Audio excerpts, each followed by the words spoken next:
अच्छा रुझान मिल रहा है, लोग बहुत ज्यादा वो कर रहे हैं। तो फिर मैंने कुछ दिक्कतें भी आ रही थी इस कार्यक्रम के दरमियान, कुछ दिक्कतें भी आ रही थी। जैसे मैं मान लूं कि एक ही दिन में, चूंकि हमारी जो व्यवस्था थी वो संभव नहीं है कि एक ही दिन में पासबुक खोलने के लिए फॉर्म भी दिए जाए, फॉर्म अप्लाई किया जाए, पैसे जमा किए जाए और उन पैसों को फिर समायोजित किया जाए अकाउंट में और इसके बाद लेजर खुले, पासबुक खुले। हालांकि मैं अपने दोस्तों का आभारी भी हूं जो हम मुझे इस कार्यक्रम को सफल बनाने में उन्होंने सहयोग किया जी। तो उसके माध्यम से हमने ये संभव किया, लेकिन दिक्कतें आ रही थी। हमारे पोस्ट मास्टर जो गांव देहात में काम करते हैं उनके और भी रूटीन वर्क है, तो उसके साथ ये अलग से एक्स्ट्रा वर्क 355 अकाउंट खोलने का, सिग्नेचर करने का, लेजर मेंटेन करने का, हालांकि वो मैं करवा देता था, ठीक है, असुविधा होती थी। तो हमने सोचा कि ऐसा भी तो हो सकता है कि हम कार्यक्रम में जानकारी देंगे, अवेयर करेंगे, इससे भी तो लोग जुड़ेंगे, ऑटोमेटिक आके डाकघर में वो अपना खाता खुलाएंगे। हमारी बहुत सी अच्छी अच्छी योजनाएं आई है माननीय प्रधानमंत्री जी द्वारा। अभी फरवरी 2015 में डाकघर को सुकन्या समृद्धि योजना जैसी बेहतरीन योजना दी। मैं प्रधानमंत्री जी का भी शुक्रगुजार हूँ, उन्होंने एक नई सोच विकसित की है। क्योंकि अभी वर्तमान समाज में भ्रूण हत्या, लिंगानुपात में अंतर जैसी समस्याएं आ रही, तो इसकी दिशा में मेरा खुद का मानना है कि ये मील का पत्थर साबित होगा ये सुकन्या योजना। और सुकन्या योजना का सही लाभ लेने के बाद ये पूर्णतः विराम लगेगा। भ्रूण हत्या और लिंगानुपात में अंतर जैसे जो समस्याएं हैं उसमें पूर्णतः विराम लगेगा। इसके लिए हम प्रधानमंत्री जी का आभारी भी हैं। बहुत अच्छी योजना उन्होंने डाक विभाग को दी है। और मेरी एक दूसरी भी बहुत बेहतरीन योजना है PLI। क्योंकि जानकारी के अभाव में लोग इसको एडॉप्ट नहीं कर पा रहे हैं। इसके साथ एक समस्या ये है कि ये केवल सरकारी सेवकों का हो सकता है, केवल सरकारी सेवकों का ही जो है PLI के बारे में हम आपसे और भी जानेंगे विस्तार में, लेकिन यहाँ पर रुकेंगे छोटे से ब्रेक के लिए। ब्रेक के बाद हमारी चर्चा यूं ही जारी रहेगी, जल्द लौटते हैं।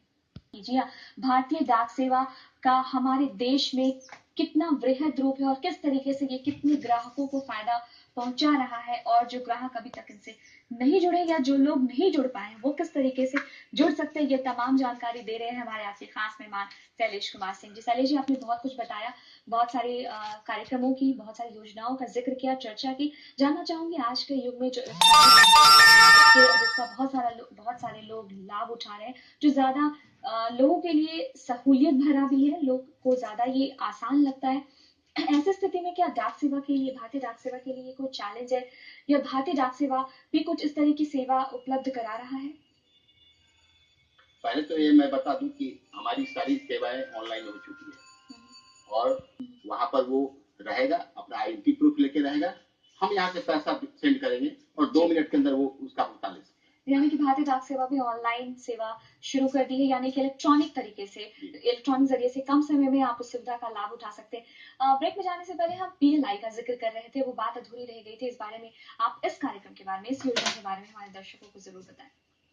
PLI सबसे बेहतरीन योजना है डाक विभाग, ये खुद का उसका प्रोडक्ट है डाक विभाग।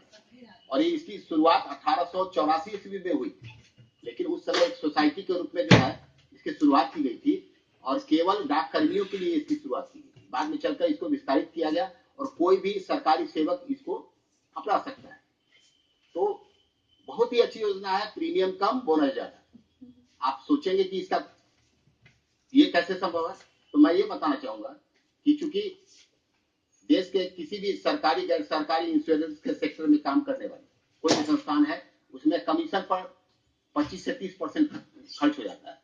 आप 100 रुपया निवेश करते हैं, इंश्योर बीमा कराते हैं 100 रुपए का, तो उस पर 25 से 30% जो है बीमा कंपनी में काम करने वाले एजेंट DO के बेस पर खत्म हो जाता है। लेकिन हमारे यहाँ ये व्यवस्था नहीं है, हमारे यहाँ ये ड्यूटी में शामिल है, इस कारण उसका सीधा लाभ ग्राहकों को मिलता है।